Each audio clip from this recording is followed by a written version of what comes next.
ఈ విశ్వమంతా ఒక శక్తి మీద నడుస్తుంటుంది. అలాంటి శక్తి మనకు కనిపించే స్త్రీ. స్త్రీ అంటే ఓపిక, స్త్రీ అంటే శక్తి, స్త్రీ అంటే లక్ష్మి. అలాంటి స్త్రీని పట్టుకొని తిడుతుంటాం, కొడుతుంటాం, మర్యాద లేకుండా మాట్లాడుతుంటాం.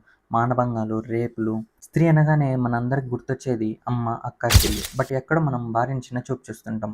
వైఫ్ అనగానే ఒక మగతనం వచ్చేస్తుంది.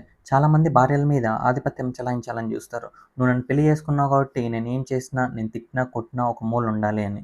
So we have to stop this. మన ఇంట్లో అమ్మని ఎంత ప్రేమిస్తామో, మనకు జన్మనిచ్చిన తల్లిని ఎంత గౌరవిస్తామో, తన ప్రపంచాన్ని వదిలి మన ప్రపంచంలోకి వచ్చిన భార్యను కూడా అంతే గౌరవించాలి. వాళ్ళ గొప్పతనం ఏంటో తెలుసా? అబ్బాయిలు చేసే అన్ని పనులు అమ్మాయిలు చేయగలరు, కానీ అమ్మాయిలు చేసే అన్ని పనులు అబ్బాయిలు చేయలేరు. స్త్రీ అంటేనే శక్తి. అలాంటి స్త్రీ కోపం వస్తే మగాడేంటి, ఆ శివకేశవులైనా సరే వాళ్ళ కోపాన్ని తట్టుకోలేరు.